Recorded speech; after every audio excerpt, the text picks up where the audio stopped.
Picture a perfect Roman morning. Sunlight glints off white marble temples. Aqueducts carry crystal water to fountains that never stop singing. And stern emperors in snow-white togas stare down from statues. The fathers of law, order, and everything civilized. That's the Rome they fed us in school. The Rome of roads, legions, and Latin phrases carved into every courthouse on earth. But there's a room they never showed us behind those golden doors. In palaces that smelled of rose oil and terror. At least 5 Roman emperors did something so unholy that even whispering it could get an ordinary citizen sewn alive into a sack with wild dogs and thrown into the Tiber. The plebs faced death for even joking about it. The most powerful men in the world were secretly taking their own sisters to bed. Some made those sisters lovers. Some made them mothers of their heirs. And some, when the women tried to run, made them corpses. This wasn't rare. It wasn't a scandal that happened once and shocked the empire. It was a pattern, hidden in plain sight across centuries. Protected by armies, erased by fire, and finally polished over with marble lies so smooth we still repeat them today. We were taught Rome fell because of barbarians. Inflation or too much lead in the wine. The truth is darker. Rome's most sacred bloodline poisoned itself, again and again, because the men wearing the purple convinced themselves they weren't men at all. They were gods. And gods, they decided, can do whatever they want with their own flesh and blood. Caligula started it in broad daylight. Nero perfected it in the dark. Elagabalus tried to make it religion. And dozens more, whose names we'll never know for certain, kept the habit alive behind locked doors while preaching family values to the Senate. The history books gave us the glory. Tonight, we're opening the bedroom door they bricked up 2,000 years ago. But to understand why any human being could twist love into that kind of nightmare, we have to go back further, to a sun-scorched throne on the Nile, where a queen first taught Rome that marrying your sibling wasn't depravity. It was divine. Imagine a Roman senator in 48 BC, standing on the marble steps of the Temple of Venus, watching Julius Caesar parade through the city with a foreign queen on his arm. Her name drips from every tongue, Cleopatra. To the crowd, she's exotic silk and coal-lined eyes.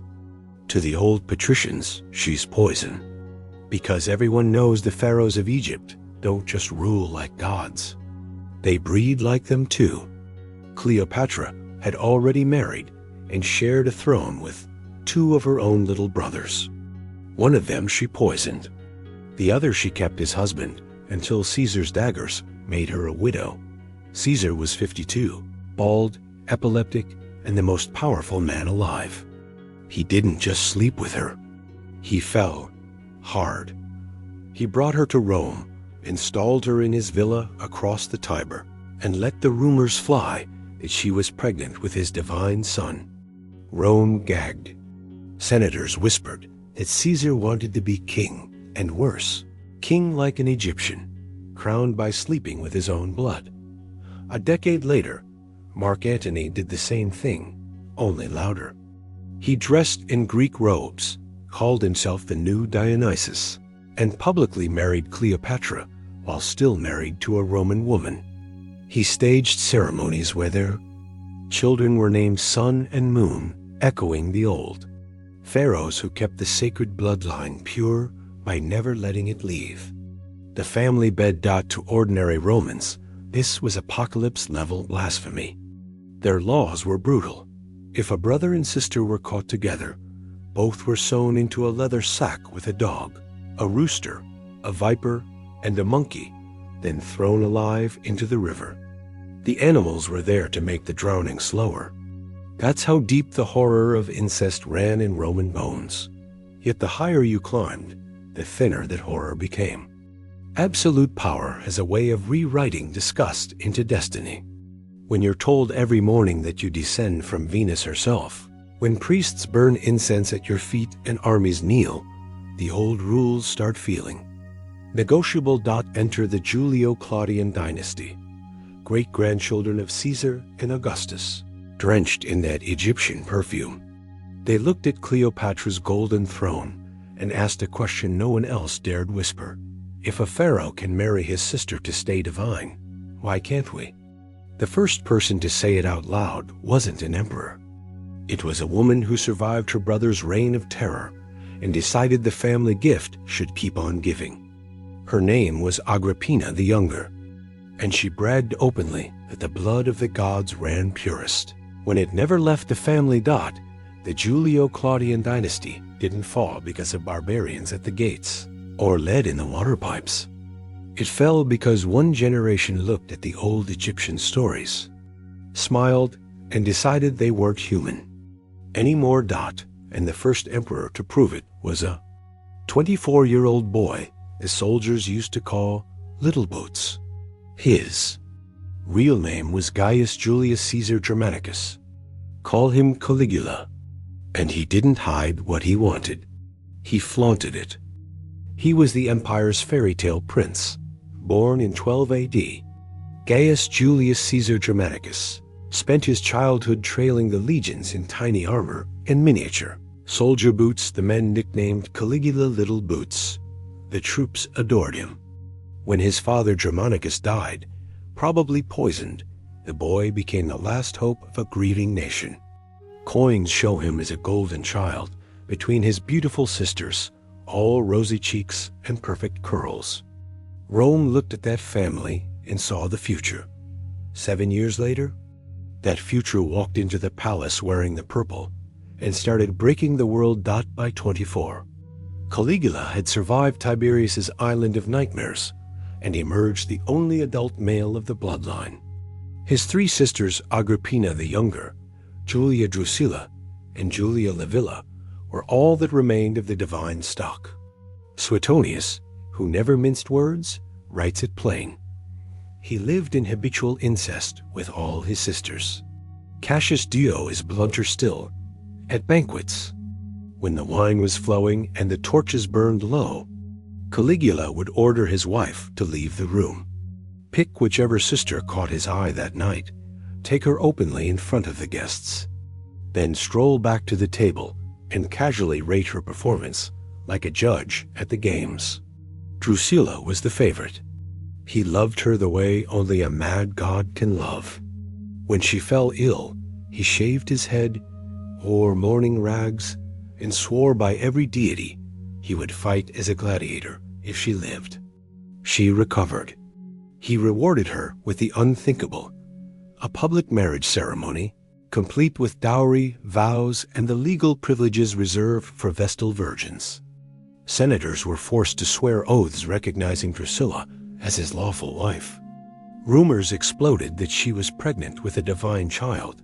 Some say she miscarried, others that she died giving birth to a monster that Caligula secretly buried under the palace floor. The other 2 sisters weren't spared.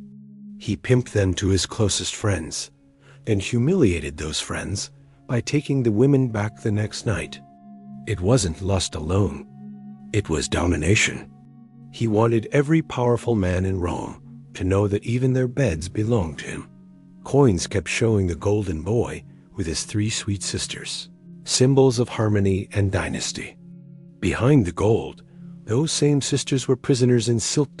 In January 41 AD, officers of the Praetorian Guard cornered him in an underground corridor. They stabbed him 30 times, then hunted down Drusilla's portrait statues and smashed them to powder. Here's the part no one expected. The official charge was not the incest. Rome had swallowed that horror for years.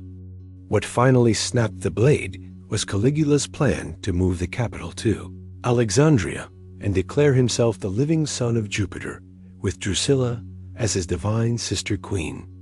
Egyptian style forever. They killed him to stop the nightmare from becoming law. Caligula died screaming. But the taste for his own bloodline didn't. It only went underground until one woman decided to weaponize it. The assassins missed one sister. While the palace floors still glistened with Caligula's blood, 19-year-old Agrippina the Younger stepped over the corpses of her husband and brother-in-law, gathered her small son by her first marriage, and vanished into the night.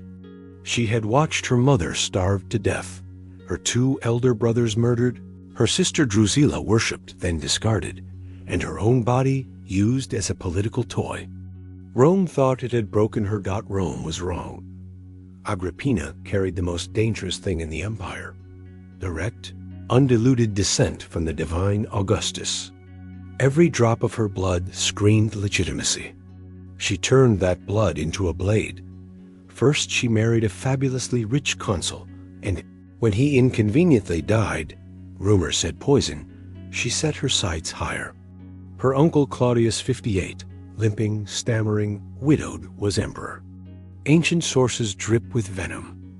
Tacitus says she dressed in transparent cone silk, reclined closer than a niece should, and offered herself until Claudius forgot she was family. Suetonius is coarser. She prostituted herself to him. By 49 AD, she was empress. Her face stamped on gold coins as the devoted mother guarding the state. Those same coins show her serene, veiled, cradling baby Nero like a Roman Madonna. The reverse hides the truth.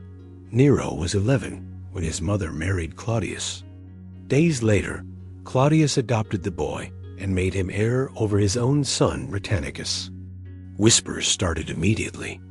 Tacitus writes that Agrippina inflamed the boy's passions to bind him to her forever. Guards reported closed doors and muffled laughter late at night. Senators noticed how the emperor's mother kissed her son on the mouth slow. Deliberate kisses that lingered far beyond maternal affection. One courtier joked that Nero's real father wasn't Claudius, but someone much closer. The man was never seen again. Publicly, she built temples to family piety. Privately, she eliminated anyone who looked at Britannicus' twice-poisoned mushrooms. Probably the same dish that finished Claudius when he grew tired of her. When Nero took the purple at 17, mother and son ruled as partners. Coins now showed their profiles facing each other, jugate, like husband and wife. Rome swallowed the image and pretended not to understand. She controlled the Praetorian Guard, the treasury, the Senate. She sat beside him on a golden throne when he gave audiences. Foreign kings bowed to her first. And every night, the palace corridors fell silent, while the guards outside the imperial apartments were changed to men who knew better than to listen. Historians still argue whether she crossed the final line with her own son. The sources are vicious, but they agree on one thing. Agrippina believed the Julio-Claudian blood was too sacred to dilute. If Caligula had taken his sisters openly, she would take her son in secret and rule through him forever. She created a monster who learned every lesson too well taught, and one day he would decide the teacher had outlived her usefulness.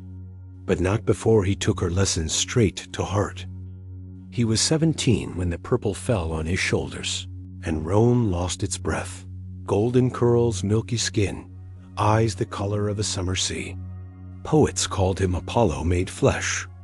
On the day he became emperor, the Senate wept with joy. Crowds scattered rose petals, so thick the streets turned red. For 5 years the golden boy could do no wrong. He raced chariots, sang on public stages, freed slaves, cut taxes. Mothers named babies Nero. Coins showed him radiant, lyre in hand. The new dawn of Rome.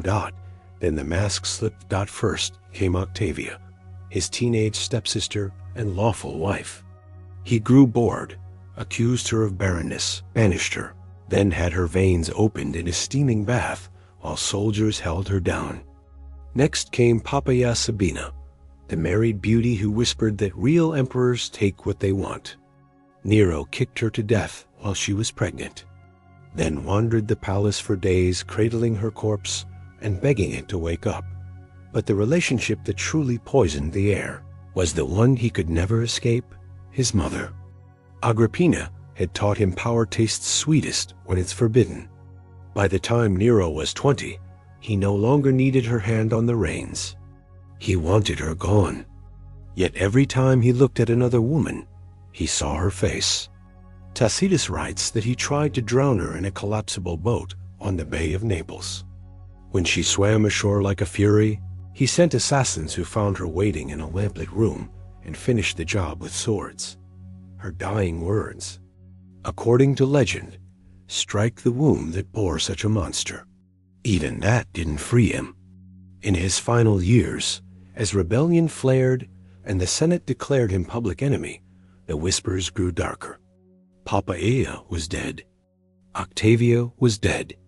The palace was a tomb. Later Christian chroniclers, people who hated Nero enough to invent anything, preserved a rumor too ugly to ignore, that Nero, half mad with loneliness, turned to the only family he had left. Claudia Antonia, daughter of Claudius, his own half-sister. She had refused his marriage proposal once. This time he didn't ask. He executed her husband, forced her into the palace, and some said, kept her as a secret wife until the mob closed in. We'll never know for certain. What we do know is that when the end came, Nero was alone. His guards deserted. His friends swallowed poison. In a dusty villa outside Rome, he stabbed himself in the throat while sobbing. What an artist the world is losing. The Julio-Claudian dynasty died with him. The last direct descendant of Augustus, bleeding out on a slave's floor, or so everyone thought, because 50 years later, when Rome was tearing itself apart in civil war, a teenage boy from Syria climbed the throne wearing eyeliner and silk so sheer you could see skin through it. He read the old palace gossip about Caligula and Nero, smiled, and decided those emperors hadn't gone nearly far enough. His name was Elagabalus, and he was about to make sacred incest the official religion of Rome. The year is 218 AD, and Rome is bleeding. For 50 years the empire has eaten its own emperors. Civil war, plague, borders crumbling. The throne belongs to whoever has the sharpest sword and the deepest purse. Into this meat grinder steps a 14-year-old boy from Syria with rose-petal skin, coal-lined eyes, and a black stone meteorite he insists is the sun god's severed penis. They called him Elagabalus, after the god he served as high priest. Rome wanted a soldier. It got a painted bride. The stern military men who had ruled for generations wore iron breastplates and short hair. Elagabalus arrived in a chariot, pulled by naked women, wearing silk robes so sheer the crowd could count his ribs. He shaved every hair from his body, rouged his cheeks, and announced that he was not merely emperor.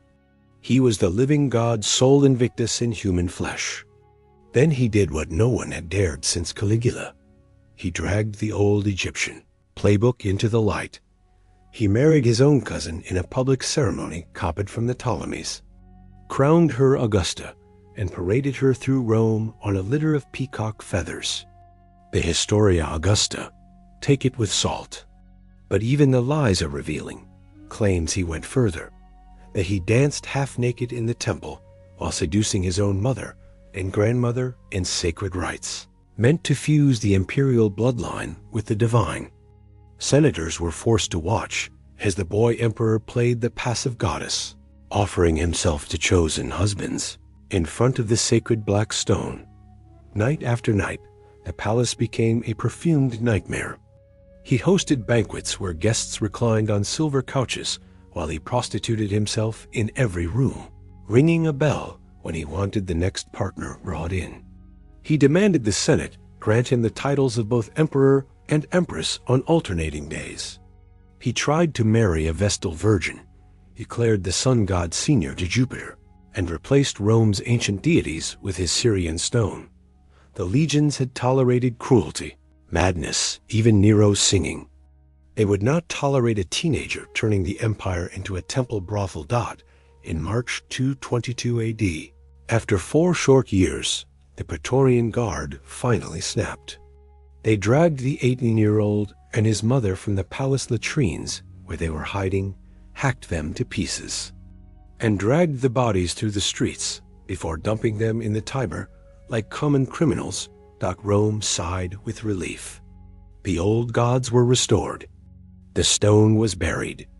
Silence fell, but silence doesn't erase truth. Was Elagabalus insane, a teenage degenerate who pushed Rome too far?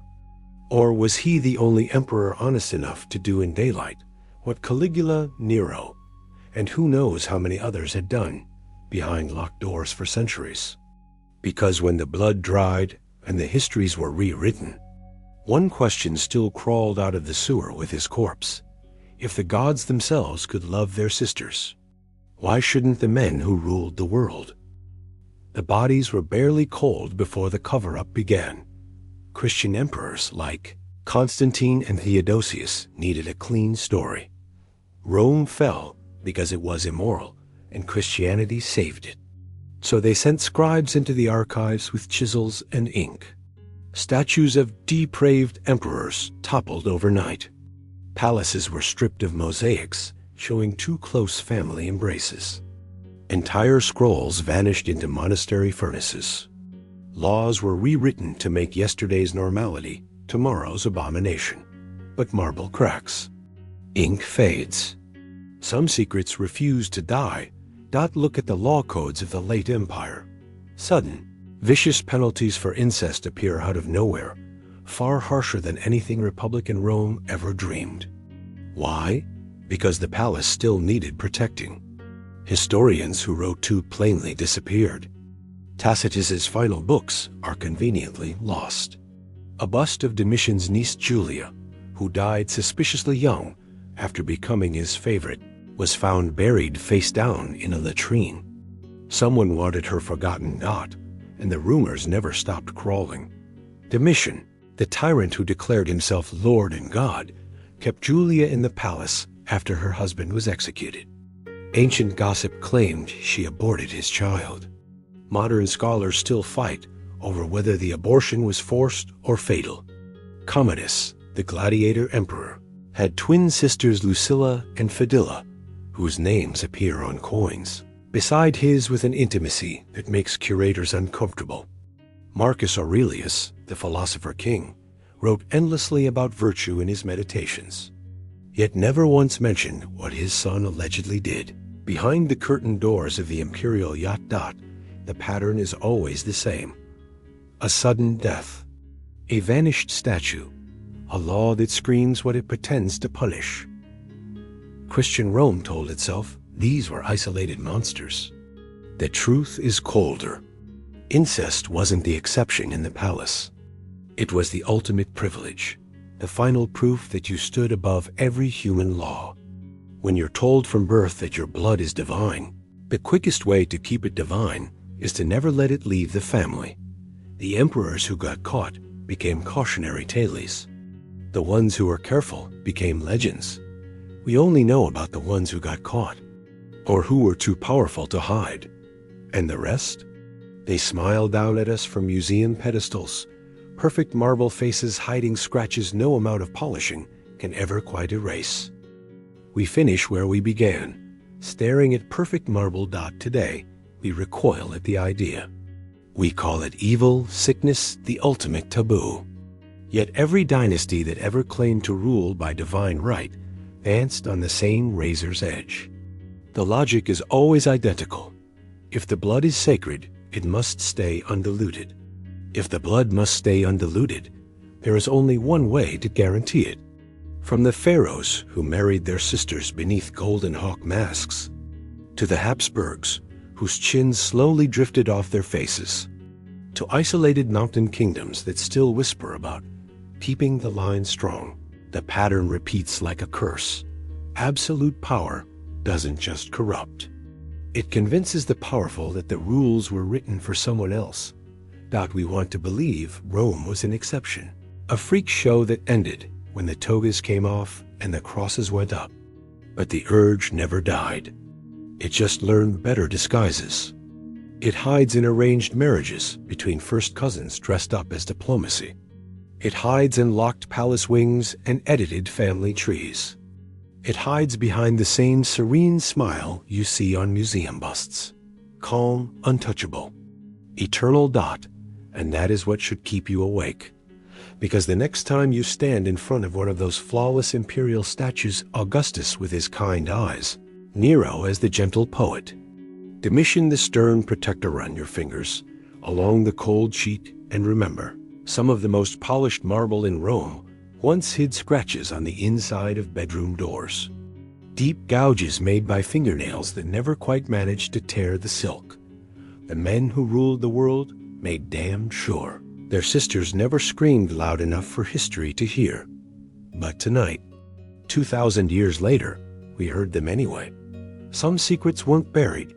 They were marble polished until they shone.